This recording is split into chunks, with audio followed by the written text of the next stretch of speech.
Frenzy Highlights, brought to you by CMSC Driving School, offering flexible scheduling for classroom and road lessons at 6 Central Mass locations. Online at centralmasssafety.org.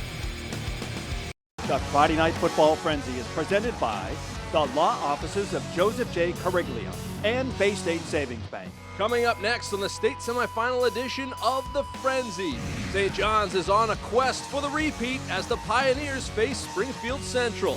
Valley Tech's tour de force rolls west as the Beavers face Wacona. The Nipmuc Warriors are on the trail to Foxborough as they take on Western Mass Power Long Meadow. And St. Bernard's continues their run to a title as the Bernardians face Hoosick Valley. We're on the road to Gillette. Here we go. The Frenzy begins right now. Let's go!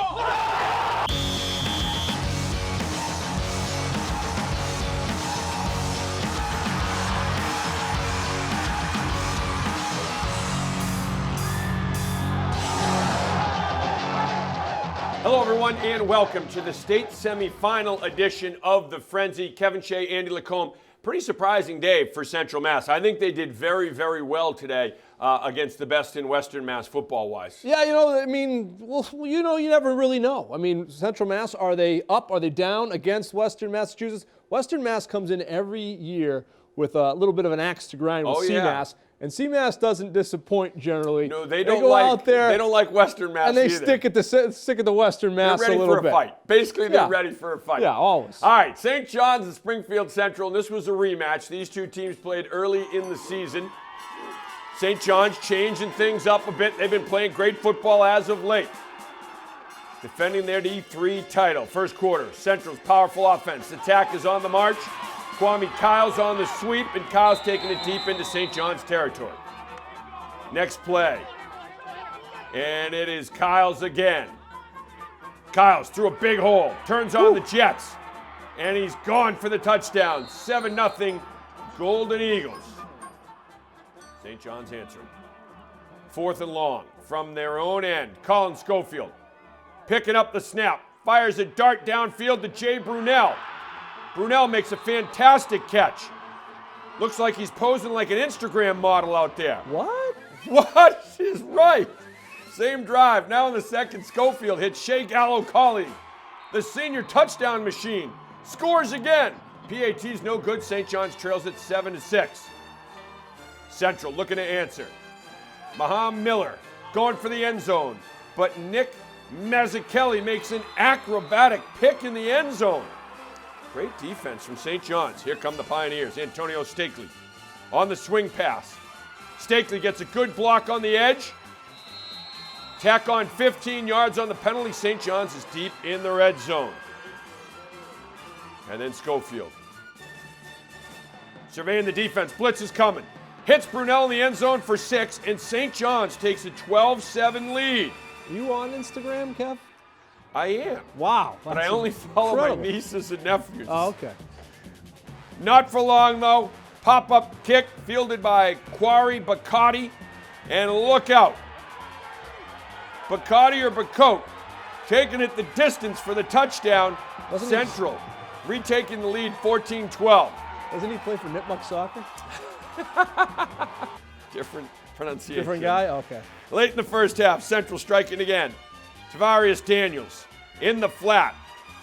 Look out. The speed. And he takes it in for the touchdown. 21-12 Central at the half. They would score very early in the second half on a couple plays.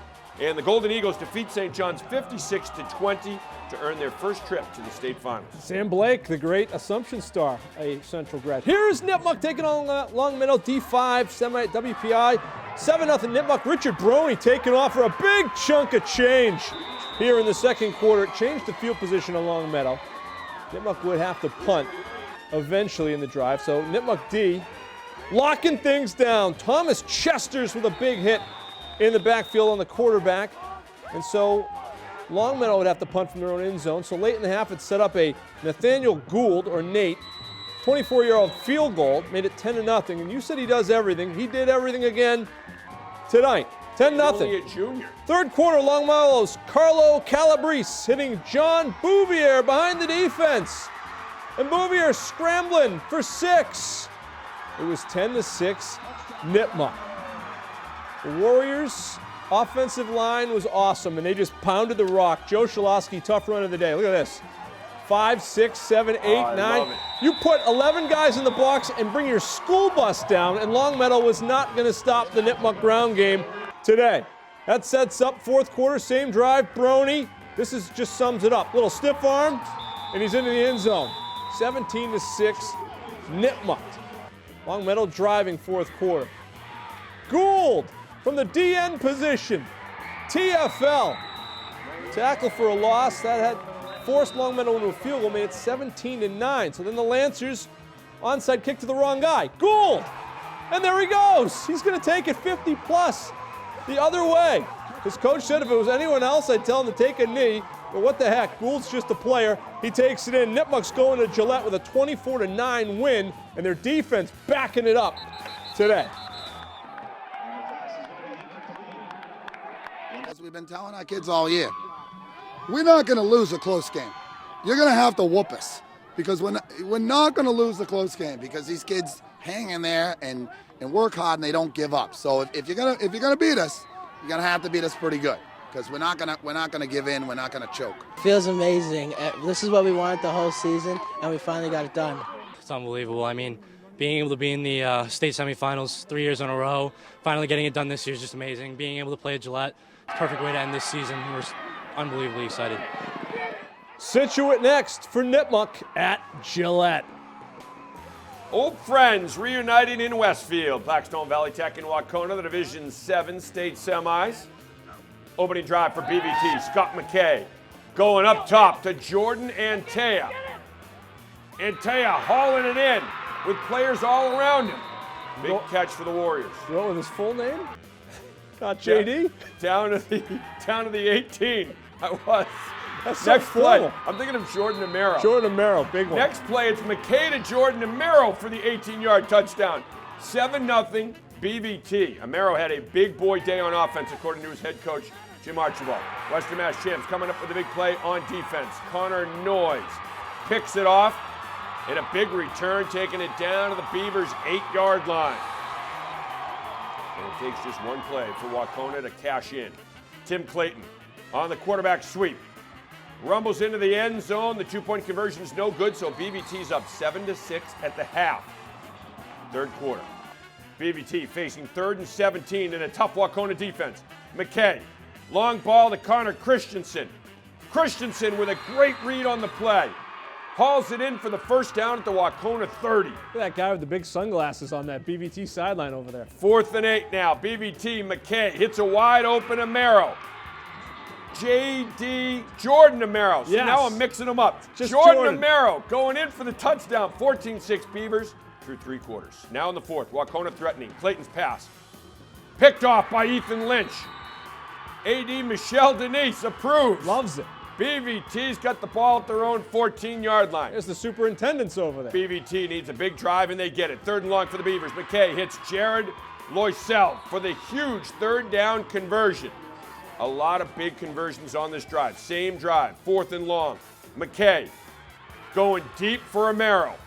Amaro going up and just taking it away from 2 defenders and brings it down to the 1-inch line. 1st and goal for BVT. And the Beavers putting the game away. McKay on the quarterback keeper. Into the land of 6. BVT wins 21-6. Book the buses to Foxborough. I said that to my coaches. You know, as uncharacteristic as the mistakes were that we made some adjustments and felt that we could, we could move the ball if we just were able to mix it up. A wise man once told me it never gets old going to Gillette. So, this year, I think last year was a little more unexpected. This year, we've been very vocal about this since January, that we were going back to Gillette Stadium and we were going to play for a state title. People call us cocky. People call us arrogant. People said we were looking ahead. Well, joke's on them now. We knew we could do it. We had the team, and we're going to be ready to go against St. Mary's. I love it. Archie is the best. He is the best because he talks the talk and he walks the walk, and that team backs it up. They have played awesome all year long. Jordan Amaro had a great game, and Jimmy Archibald challenged him before the game. He said, I said to him, Show the state that you're one of the best players in the state, and Jordan did just that today. A complete game by Meadow and the rest of the BVT team as well. They play with an attitude, they play with an edge, they play with a lot of confidence, and they back it up every single game. That's a huge win today, and they can book the buses to Gillette Stadium. And, again, it's a classy team. There was a lot of stuff on the other side after the game, some bad sportsmanship, shall we just say. We'll leave it at that. But BVT was not the team doing it. It was on the other side. Wacona can't really hang with CMass. That's just the bottom line. And you know what? Jordan Amaro had a big game statistically today, but he's been doing it all year long, setting the edge on defense and then sealing some blocks from his end position on the offensive line. We've seen it every time we watch BVT. Nipmuc, pound the rock. Man, that offensive line was churning today. Longmeadow, a team, comes in, big program, a lot of history, and Nipmuc rising to the challenge today. So now you have two teams on Pleasant Street and Upton that are both going to Gillette Stadium to play for a state championship. Makes for a very interesting Turkey Day decision. Incredible. It's for incredible. Those two teams. But I'll tell you, too, remember those old Northbridge teams? They all got a lot of press because of the numbers they put up, but they always had tough, mean, nasty linemen. Jimmy Archibald was one of them. MD Alfonso, the Crevice brothers. You can all go back to the Animal. He was one of them. Northbridge has it, and BVT carries that legacy on for Coach Archibald. Plenty more to come. Stay with us. The Friday Night Football Frenzy is brought to you by Unibank, the Sullivan Group, Pucci's Fine Jewelry, Milford Federal, the Central Mass Safety Council, Harrington Physician Services, Nichols College, and Berterra Nissan of Auburn. Well, the St. Bernard's football team has been outstanding all season long, start to finish. They've taken on all comers, and they've been just almost nearly flawless all lost to long. Nipmuc. Lost to Nipmuc earlier in the year, but St. B's getting it done in their division. And now on the road for the state semifinals, it is St. Bernard's and Hoosick Valley. Scoreless in the first quarter. This is from Cawley Memorial Field in Lowell. Yeah. Scoreless in the first quarter. St. Bernard's Not Jakai Foley Stadium. Alexander getting the handoff. He hurdles the defender before going down near the 45-yard line. Second quarter. Same drive. Walter Morales Jr. weaving through the defenders before taking off down the middle and in for the touchdown. 2-point conversion is no good. 6-0 Bernardians. Ensuing kick return. Ball pops out. And the Bernardians recover at the 40-yard line. St. B's is Dominic Cuevas handing off to Morales Jr. He's in for his second touchdown of the day. 2-point conversion is good. 14-0 St. B's. Hoosick Valley threatening. 4th and 1 on the 16-yard line. And a huge stop by the defense. They're jacked and pumped. Hoosick's got to be wondering where Neshoba Valley Tech went. Next drive, St. Bernard's Cuevas with the QB sneak for the TD. 22-0 St. Bernard's at the half. Third quarter, Cuevas hands off to Max Bigelow. He's into the land of 6. 2-point conversion is no good. 28-0 St. Bernard's. Bernardian's not done. Xavier Marty getting to the outside. Xavier Marty turning on the Jets. You're not going to catch him. 36-0 Bernardians. Hoosick Valley looking to throw. Pass is tipped into the hands of Dominic Valera. Valera, pick 6. St. Bernard's heads back to Gillette for the D8 state title. 42-0. They win today. Neshoba and Gloucester, this one in Woburn. And we pick it up first quarter. Fisherman with the ball. Dalen Lark with the handoff, and there he goes. 44 yards for the Gloucester touchdown. They're on top 6-0. They're going for 2. Mark Smith finding the end zone right there, and it's 8-0.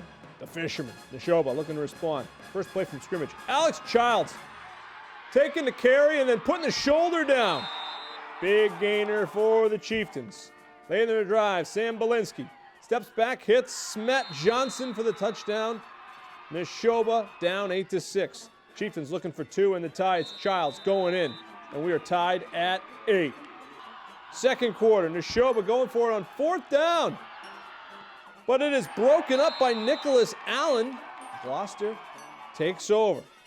Gloucester capitalizing. Lark breaking away again for a touchdown. 2-point conversion fails. It was 14-8 Gloucester.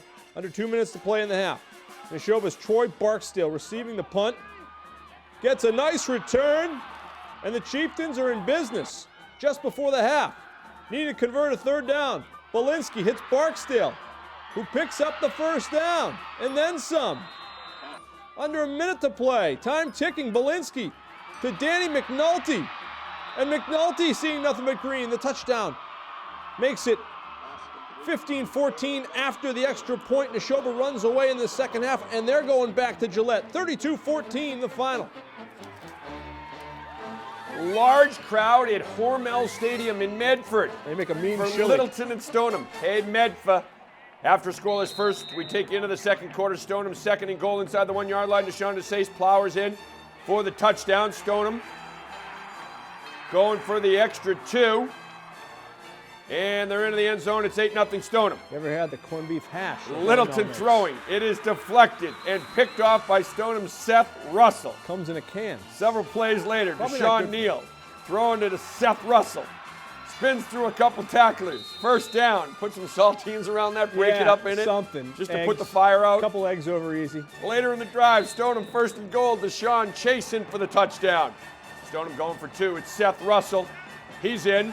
16-0 Stoneham. I used to go to the Stoneham Zoo when I was a little kid. Break up Stoneham. Later in the second quarter, Stoneham on 4th down, Seth Russell running it in for the touchdown. And Stoneham's going for the 2-point conversion. Christos Argyropoulos powering in. He gets the 2-point conversion. Stoneham gets the win. 45-7 is your final. So a great season comes to an end for Littleton, but for St. Bernard's, that season continues. They're playing great football. Yeah, no question about it. They've got some talent all over the football field, so they're rolling a little bit in Neshoba. You might as well just call it Gillette, Neshoba East, Southeast, because they're back. They're back in business. Incredible run with all that they graduated from a year ago to be back at Gillette Stadium. Just simply incredible. All right, plenty more to come. State final games in soccer, in volleyball. Stay with us. Coming up on the Thanksgiving Day Football Frenzy, city rivals square off at the General's Den as Burncoat faces Doherty. It's a South County battle as Shepherd Hill visits Tantasqua. Blackstone Valley rivals face off as Millbury takes on Grafton. And it's one of the state's oldest rivalries when Southbridge visits Bartlett. The Frenzy on Charter TV3. The Frenzy is presented by the law offices of Joseph J. Cariglia and Bay State Savings Bank. The Friday Night Football Frenzy is presented by the law offices of Joseph J. Carigula and Bay State Savings Bank. All right, some state finals going on in soccer today as well, and we talked about this amazing run with football for BVT and Nipmuc, and now the Nipmuc boys soccer team is in the state championship. What is in the water in Upton and Mendon? Yeah, they're rolling again because they've been in this spot before. Nipmuc, they can flat out play. They're programming soccer. They're incredible. All right, so Nipmuc looking for a state championship today, taking on Wayland in Woburn. Follow us. Division 3. First half, Nipmuc with a corner kick. Jackson Bacunt the header, and it's grabbed by Nicholas Smith. Wayland's Kyle Mabe with the cross in front of the net. Colby Hegarty with a diving save as he punches it away. Second half, Bacunt with the free kick. Smith with the save. Wayland's Andrew D'Amico with the cross. Jake Grant, the stop. Good defense from the Warriors. Wayland on the throw-in. Hegarty punches it away through traffic. Regulation not enough, so we head to overtime. Wayland sending the ball in. Mabe heads it to Jack Dretler. Oh, Hegarty coming out and taking it away. Sensational play by the keeper. Double overtime now. It's Wayland's Mabe with a great ball. Hegarty with a block. Tobias Genova clears it out. Great defense. Nipmuc corner. It is headed away by Wayland, so we're heading to penalty kicks. Wayland leading 1-0 in the PKs. Mabe's kick makes it 2-0. Now Grant goes top shelf. It's a 2-1 game right now. Beautiful rocket from him. 2-2 now. Wayland shot stopped by Hegarty. 3-2 Wayland now. Nipmuc needs this kick to keep it going. Denied by Smith. Great save. Wayland wins 3-2 in penalty kicks. They are your Division III state champs, but a phenomenal season from the Nipmuc boys soccer team. Indoors, the volleyball now, D2 state final. Groton-Dunstable and Nipmuc. Crusaders are big and they are tough up front. Lydia Prey, Lily Blodgett. Like a brick wall up front, blocking it down for the point in game one. Groton-Dunstable. Peter White, the libero, or libero. I'm not even sure how to pronounce it. Lauren Kenny with the set. Prey drills the spike. I go with the European libero. Libero. Big Crusader fan section on hand. Praise serving. Nipmuc returning. Hannah Wynn. Carolyn Mullins blocking it down. Groton-Dunstable rolls to a 3-0 state title today. Congratulations to the Crusaders. In the D3 final, Whitensville Christian and Bourne. Felt like a Whitensville Christian home game in there. Game 1, Crusaders' Anna May sets Amia Van Dyke, who kills it. We are tied at 4. Crusaders get a solid dig here from Van Dyke. Olivia Fleming sets it. And Christina LeDuc, hammer time. Whitensville Christian up 2, 21-19, but Bourne comes all the way back to win game 1, 25-22. Game 2, Crusaders serving, Bourne in return. It is Emily Schneider for Whitensville Christian blocking it down at the net. Competitive matches here in the first 2 games. Bourne getting big kills from Cameron Wacona, and the Canalmen get game 2, so they lead 2-0. Game 3, trying to clinch it, but LeDuc sending it over. Bourne returning, and Schneider block. That is a win for for Whitensville Christian. We go to game 4. Whitensville Christian won that game 25-23. Keely O'Connor, though, this is match point, and Bourne simply too much. They win it 3-1, ending a great season for Whitensville Christian. And great performances today from LeDuc and the entire team over there at Whitensville Christian. A lot of energy and atmosphere, great atmosphere for volleyball today. And how about the Nipmuc boys? Again, just a phenomenal year for them, going all the way to the state championship game. And when you're talking about penalty kicks, it's realistically, I mean, it's not going to play out this way, and they're going to be disappointed. But no one wins the game on PKs, and the true soccer people hate that games go to penalty kicks instead of winning it in some form of straight play. Yeah, big win for Groton-Dunstable, though, in volleyball. The Groton-Dunstable girls athletics programs the last couple of years, they are just on fire. Yeah. And you know what? Coach McCaffrey is the mayor. He's shaking hands in there. I didn't get a chance to shake his hand today.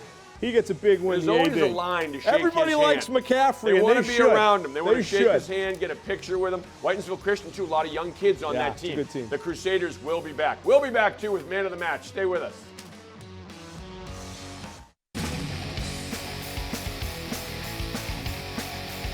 All right, man of the match time. My man of the match goes to Jordan Amaro for Blackstone Valley Tech. His coach asked him to have a big boy offensive game, and he did it. On offense, defense, he is a flat-out playmaker. He had 2 touchdown receptions, had 2 big first down receptions on that final drive when BVT was able to effectively kill the clock and salt the game away. Jordan Amaro is my man of the match. The Nipmuc offensive line was awesome today, opening holes for Shalosky and Brony and company and really setting the tone. So I'm going to give it to the captain of that offensive line, Thomas Chesters, a senior. O-line is man of the match for Nipmuc. Chesters, you get to be the rep. Nipmuc was awesome today. Chesters in line were great. Thanksgiving Day Frenzy, you know it as a Thanksgiving Day tradition around here, a Turkey Day tradition. And again, we'll be playing starting early in the morning all the old Thanksgiving Day Frenzy so you can catch yourself and see what you look like, see what we look like. 6 o'clock, 10 o'clock on Thanksgiving Day, highlights of all the games. Wachusett girls won a Division I state championship tonight in soccer. Second in a row for Wachusett. Second in a row for the Bromfield boys. They win as well. Congratulations to both teams. And big thanks to Sean Grady, Brenna Wilson, Cam Jandro, Andrew Boucher. We had to drive to Woburn, Medford, Lowell, and Westfield State. True. We were all over the place. The MIA they tried to spread us out. Down. They tried to keep you down. Move. Sorry to those Could people not playing keep in Lynn. You down. Unfortunately, there were some games out of reach. Holy Cross wins today. An epic comeback. 27 straight fourth-quarter points to end the season with 4 straight wins. We got to go. Incredible. All right, we'll see you on Thanksgiving Day.